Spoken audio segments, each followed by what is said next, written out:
Invisalign people do. It's like there's a definable sales process, and it's typically done over the phone.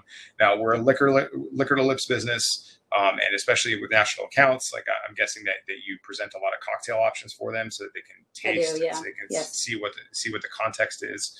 Right. But do you use a script? I don't. I do not. No. No. So I'm guessing your conversations are much more organic. Yes. So I mean, here's the thing that I put together. Can you see that? Yes, I can now. Yeah. Yeah. So this is like a script that I've put together. Like I was sitting in my house upstate. It was quiet and it was in the country, and I had basically two years to look at the sales processes for a bunch of other businesses. And they all use scripts because they typically want to scale their companies.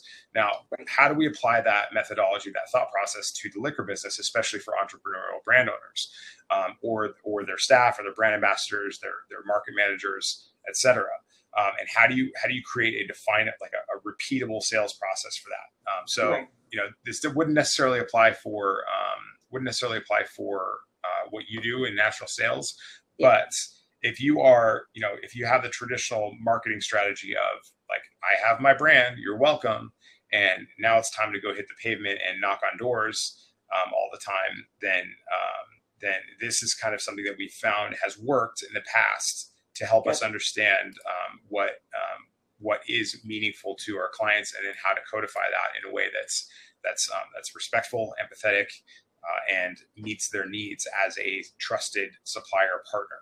I used to, when I managed people, and we would develop scripts, as a training process. But, at this point, again, I just pick up the phone, or I get a bid. I mean, I get bids all the time. So I've just completed about 9 national account bids within the last 2 months. So they will reach out to me, send me bids. Sometimes it's just paperwork. Sometimes it's one-on-one meetings. Sometimes it's a virtual meeting. So it's all a little different. So I kind of have my own, spiel that I do based on whatever brand they're looking at. So you receive RFPs from national accounts saying we're looking for XYZ, and they don't articulate brand. Do they articulate brands, or are they articulating like what they're trying to accomplish, or how do they articulate what they want? They tell you what they're trying to accomplish. So if it's going to be, let's just say, a drink recipe here, this and that, what they're looking for as far as varietals. So they're saying we're looking for a $10 Sonoma County Chardonnay. What do you have? We're looking for a $12 Cabernet. What do you have? It may include the appellation or not. Sometimes it does, sometimes it doesn't. And then sometimes it's very specific.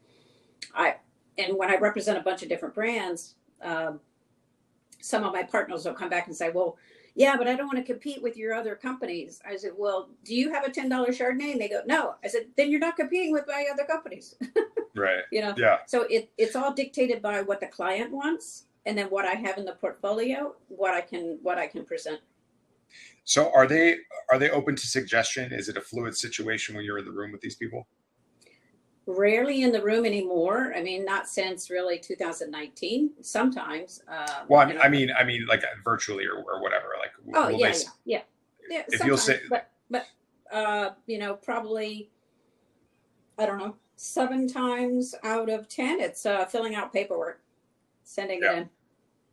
Yeah, it sounds very bureaucratic. Yeah, it is. But then again, it's like if you're trying to scale a delivery nationwide, and you have to find, like, they don't want the burden of the logistics of it. They don't want the burden of training their staff how to do it and reinventing the wheel. They have to put it in SOPs, train the managers, train the barbacks, train everybody. Yep.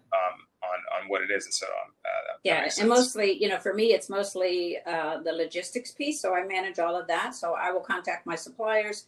Here's what's been placed. Here's the details of the program. This is when it starts. This is the price you gave me to quote them. Blah blah blah. You need to have it in place in all 50 states by November 1st. And that would be for Diageo or Bacardi. That'd be like, sure, no problem. Yeah. But for an independent producer, they're like panicking. How do we scale this? Exactly. Is that a question that they ask? Is, can you scale this brand? Yeah, I mean they do, but again, because of my relationships with them, they understand that I have the ability to do it because I've been doing it for so long. So, kicking and screaming, I bring all the suppliers, into the fold where they will, make that happen. That seems like a very insane, rarefied world. It pretty much is. Have you ever reached out to a brand that wasn't a client and said, "Hey, your brand fills a specific request"? Oh, And absolutely. Yeah, yeah, okay, absolutely. I'm really actively looking for something from Oregon, a winery from Oregon. So I've reached out to numerous wineries, and some of the people that I've are my partners now have either been a friend of a friend or acquaintance who knew me or knew my reputation in the channel. But yeah, I reach out to people all the time and just say, hey, I love your brand. Can we talk? Here's what I do, and blah blah blah. So yeah, that's a 100% irresistible offer. So yeah. I'm just anybody who's It, listening. If Marilyn it, calls you, pick up the phone. yeah, it really is. I mean, I talked to this guy yesterday, and I told him, I said, if you hire me directly to sell your wine, be ready to invest about $250,000, $300,000 to cover my salary, T&E, insurance, everything else, because that's the going price. So whatever I'm doing for commission and retainer fee is a bargain. So Yeah, 100%. Because they could be getting millions of dollars in orders like yeah, overnight. Okay, well, just going back to the script. I mean, the script stuff yep, that does absolutely does not apply to you at all. okay, It's like we're all in relationship businesses, like selling wine, but you are selling one to one, but you're selling to whales, like yes, monsters. yes, This is more tailored for the people that are selling individually, hand selling in urban markets that are that have 50 to 75 halo accounts that they're trying to approach on a gotcha, rotating basis. gotcha, But just to go through the script really quickly, it's this is what I put together. It's in the freebie section of the chat on the Supplier Summit platform. okay, But I wanted to go through a couple different things that I've encountered in my experience in the field, which is very, very difficult.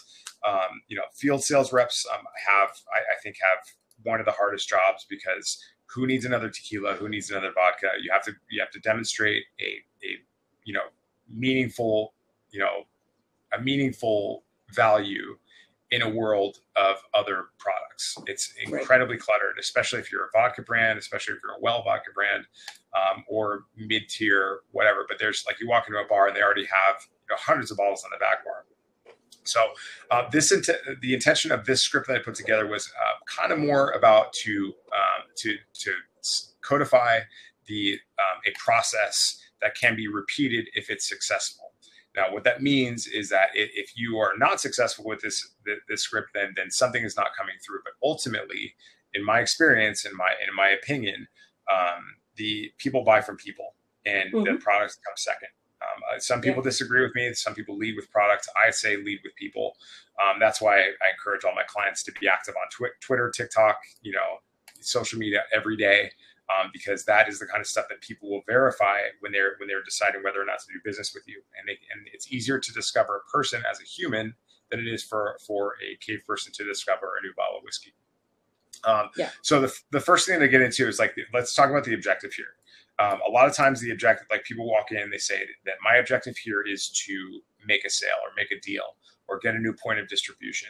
But if you reframe your thinking around that, then I believe that you are much more likely and much more open to getting a positive result from the right accounts that will have much more long-term benefit for you. And so the way we frame this is that we're trying to be of service and add value to your potential clients and customers. So this guide, which is on the Supplier Summit as a freebie okay, for you to copy, it's to make sure that you are infusing it with your own tone and personality. By tone and personality, I mean like I talk differently. The Supplier Summit, I curse occasionally. I talk really fast. I get excited. I go on tangents. Sometimes that may not make sense. Like, so if you're in a room with national buyers, for instance, then they're probably going to be asking you a lot of mechanical questions, black and white, ones and zero questions about like, how is this going to do. They're going to want to know the cost per ounce. They're going to want to know the best case breaks.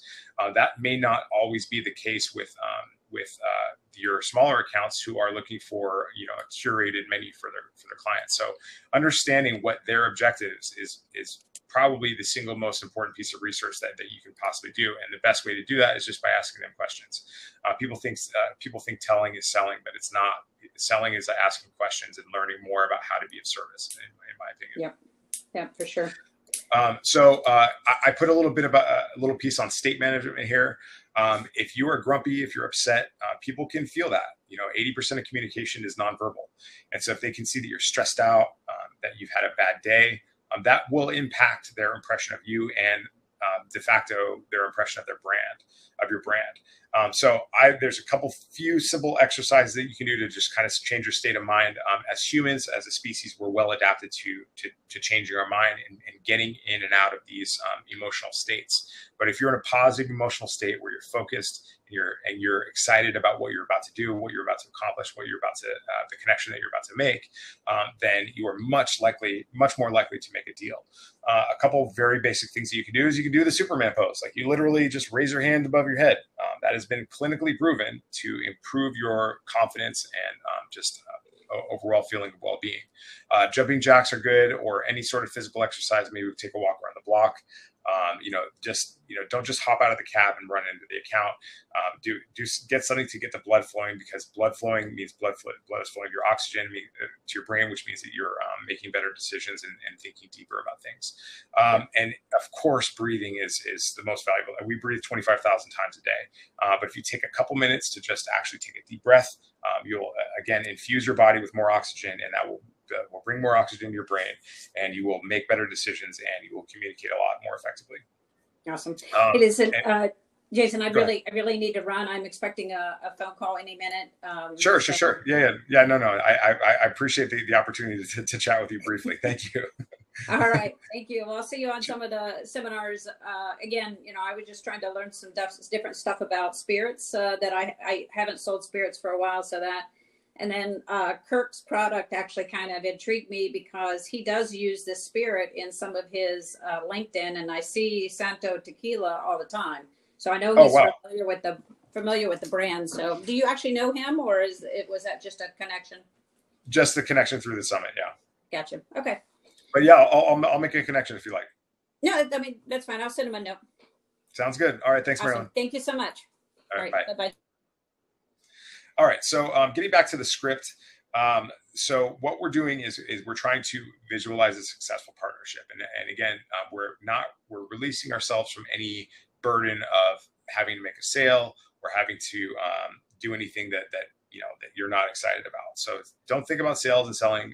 The partnership is the goal. The service is the goal.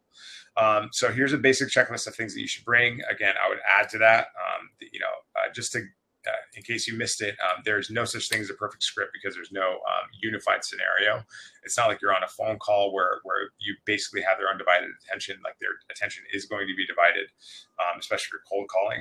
So bring your business cards in case they say, "I'm sorry, I don't have any time." They're probably not going to use it, but that's what the follow-up was for.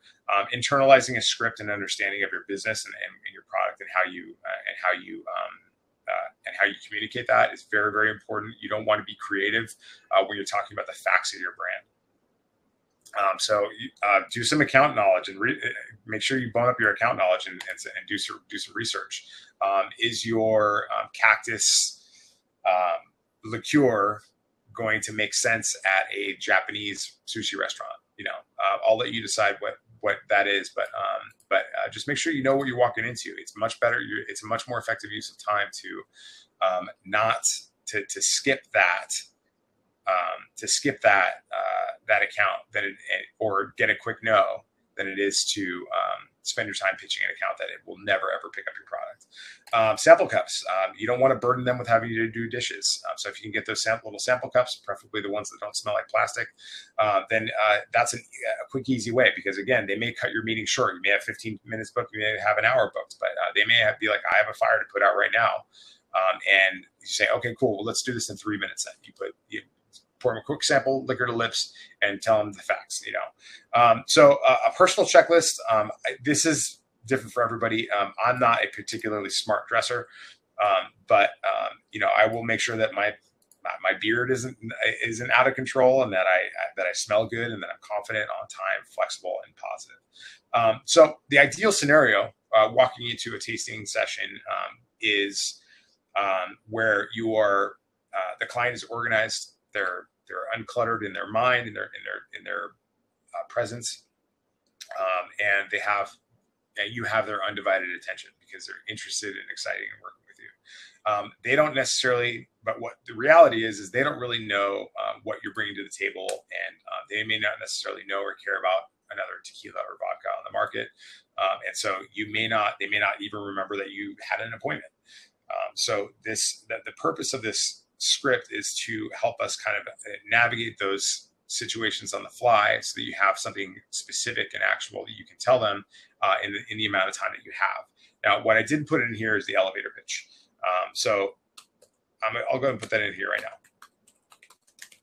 now. But if you don't have your elevator pitch down pat, then there's no way that you're going to be able to articulate that again and again and again. So an elevator pitch should have a couple different specific elements, including the name of the brand, where it's from,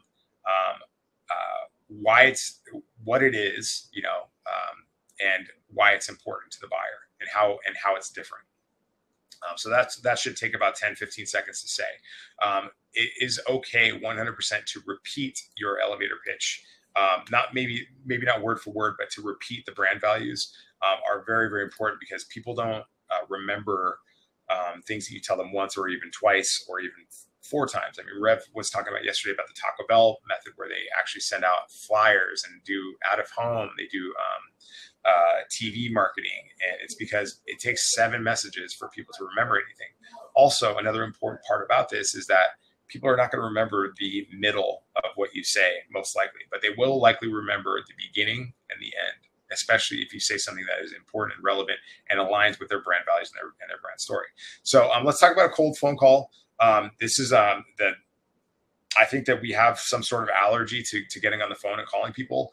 But cold phone calls are a great way to introduce yourself at scale. There are tools out there, like the software that I put together called JLOS. It has a power dialer on it, so you can actually make 100, 150 phone calls a day. But you just call accounts and say, "Hey, what's up? My name is Jason from Jason Littrell Ltd. I just want to introduce myself. Hey, is anybody there that I could talk to about the beverage program?" And you're just trying to you're just kind of capturing data, but each of those calls takes about a minute. So let's go through a cold phone call real quick. There's a couple different variations here, a couple different versions here. "Hi, my name is Jason from Supplier. May I speak with X, please?" That's if you know their name.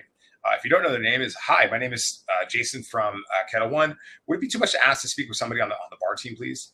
So would it be too much to ask is a piece of psychology. What we're doing is we're giving them an easy, like an out, but they would perceive themselves as being unaccommodating if they didn't offer that to you. And so you say, would it be too much to ask for somebody to speak with somebody on the bar team, please? And that could be anybody. It could be a bartender, it could be a bar manager. They'll probably ask you who you want to talk to. And that gives you a couple important things. 1, they have a bar manager. 2, you're probably going to learn their name at that point. And it also gives you an anchor point for when you actually do drop in, and if it is an important account. So I'm very, very strongly for making phone calls, making cold phone calls before you actually show up to an account, because at least you can say, "Hey, yeah, I called earlier, and they said I should stop by." That gives you kind of an anchor. That gives you an inroad into the account that you wouldn't ordinarily have. So that's if you don't have that's if you don't know the name of the person that you're looking for. So let's say here, here's another variation of that. "Hi, my name is," this is like a micro pitch. "Hi, my name is Jason from Bacardi. Do you work with Puerto Rican rums? Cool. Okay. What are your office hours for meetings?" And so what we're doing is we're trying to establish if there's an opportunity there, or if you just get the door slammed in your face. But you can do this again 150, 200 times a day, and it's much easier than showing up to an account uninvited, spending money to buy a drink, and then just ultimately getting the door slammed in your face. Having a cold voicemail script is pretty important. People don't really listen to voicemails very often, but when they do, it does put a voice to the brand, and that creates a personal connection on a very small level. So it is not likely that they will be receiving your voicemail, but if they do, then you will have another point to communicate with them. So let's say, hey there, my name is Jason from. Why am I running out of brands? My name is Jason from Yamazaki. My name is Jason from Yamazaki. Give me a call or text me when you can. I'd love to work with you. Let's talk soon. Thanks. Super non-committal, not really light, breezy, easy, and you can actually record that and drop those in people's voicemails at scale using CRMs like mine, for instance. And then say, doing a cold knock. I'm sure you're all familiar with that. Cold knocking is just like literally just walking into a bar and saying, hey, I'd love to talk to you about your bar program. I'd love to talk to you about your bar program because it's just like, it's a little too transactional. It's more about, it's just not specific enough for people to pay attention to, in my opinion. So doing a cold knock, here's a basic script here. Hey there, I'm Jason from Beam Centauri. Just is now a good time to introduce myself? So again, we're not trying to like inject ourselves into their lives. We're just asking a simple question, a yes or no, like is now a good time to introduce myself? It's very low friction, and it gives people the opportunity to say no. But if they say yes, say great. Thanks for taking a minute to chat. I know you're busy. I pass by here all the time and want to say hello. Do you keep office hours, or do you have a few minutes to chat right now? And so what we're doing is we're constantly giving them easy yes or no answers. So if they're saying yes, yes, yes, there is a school of sales that says that you're priming them for a positive response when it comes to a closing question. But ultimately, what you're trying to do is just not burden them with your stuff, because especially if you're coming in cold, then they may or may not even care about your product. So if you have a minute to chat about your product, is now a good time to introduce myself. These are very, very low friction, very low commitment, micro commitments. So no, if they say no, like if you pop in to say no, okay, no, cool, I totally understand. I'll be happy to come back when this more could be. Do you have a card, or do you keep office hours? Again, we're trying to create these little micro commitments to help them, make a better decision for their business. It's not about us; it's about them. So if you have a scheduled appointment, that's the holy grail. In our research, there's about 50% of the time, if you put liquor to lips and have a meeting, then you're going to make a deal. Sometimes if you're doing much less than that, then maybe think about your tonality, maybe think about your script. But if you have a scheduled appointment, here's what I like to say, or some variation of this. Thank you so much for taking the time to chat with me today. That sounds like an email. Be like, thanks for meeting me today. And be genuine, be genuinely appreciative and grateful for their time. I blocked off 45 minutes for you. So here's where we're setting an agenda here. So I blocked off 45 minutes for you, but I know how busy you are. So let me know how we're doing on time. This gives them a beginning and an end. And what you do is you articulate what happens in that 45 minutes, and now you're in the driver's seat. If they say, no, I only have 20 minutes, then cool, that's the time that you have to work with. But they also made a commitment to that 20 minutes, and you're much more likely to actually get that 20 minutes of FaceTime with that buyer because they've already committed to it. So we do things that we say we're going to do. Otherwise, we're kind of scumbags. And so if we say we're going to do it, then we're much, much more likely we're going to do it. If you say, I'm not going to drink today, then you're much more likely to not drink today. So,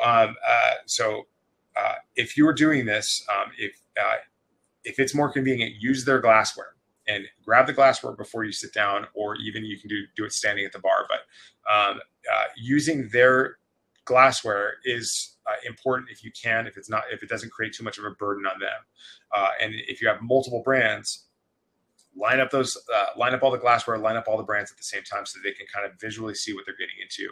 Because at that time, they've mentally prepared themselves to see what is going to happen, and they've put a time frame on it. And so, hopefully their phone goes in their pocket. Hopefully the kitchen doesn't light on fire. And this is when you initiate a little bit of small talk. So a little bit of small talk, and this is a very, very important question. How is business? How's business? People love, I love that question because it is especially for bar owners, people who have skin in the game of the bar, who have equity in the bar. They love talking about their business, and they're typically going to say some variation of, well, it could be better, but we're happy with the way things are going. But if you ask follow-up questions on that and say, well, tell me about that, like what's going on, then you're kind of positioning yourself as somebody who is invested emotionally, and you're being thoughtful about the bar. And what you're trying to do is you're trying to be a good partner for them by understanding more about what their needs are. So try to grab a few glasses if you can. If you have like 3 minutes, then pull out those little tasting cups that you put in your bag, and then pour a few sample. So the next step for me, what I like to do is I like to pour a sample while. So you set the agenda. You say, I brought you a couple things to taste today based on what I thought would make sense for your account. So again, you're trying to fill a need in the account rather than fill a need for your boss. The first thing I brought you is XYZ. I like to pour a sample of the product and explain the important, relevant facts. This is a good time to break out your elevator pitch and say, this is what it is. This is where it's from. This is the proof, just the facts. Be a journalist and say just the facts, because what you want them to do is draw their own conclusions about the quality of the spirit. You don't want to put in any marketing speak in there, because you don't want to try to spin it. And that will make you appear to be selly. But let them draw their own conclusions and then ask them what their thoughts are. This is super, super important because they don't want to be puppets, and your ultimate consumers are their consumers. So if you are putting them in a position where they are curating a well thought out selection for their customers, and not just being sold to, not just being a pushover, being a laydown, then they're going to be much more invested in the quality, in how they represent your brand to their customers. So it puts them in the driver's seat, which is where they are. And you just ask them what they think. What are your thoughts? A lot of times people feel the urge to say, well, this would be great in an old fashioned, this would be great in a daiquiri. But that's their business. That's what they do. And if you inject yourself into that conversation inappropriately, then you could kind of turn them off a little bit. And so you just repeat that process again and again and again.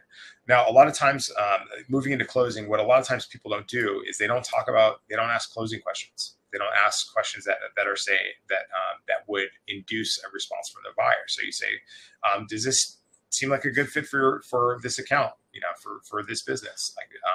Where do you see this fitting into your menu? These are all closing questions. Yes. Do you see this? Do you see this? And then, so if they say, yes, I'm interested in this brand, and you say, cool. Do you see this on your menu, or do you see this on your back bar? Or do you see this in your well? What real estate do you see? Do you think makes sense for this? And then hopefully they'll start asking buying questions, like how much does it cost? If they haven't asked this already, typically they ask that pretty close to the beginning too. But so great. Do you want to see this on your menu, or did you want to pick up a few bottles for your team to play with? You can play around with that language a little bit. If you say they do want to pick up a few bottles to play with, that kind of people start to think that you're offering samples. But sampling is great, but samples cost money, and samples do not necessarily lead to sales.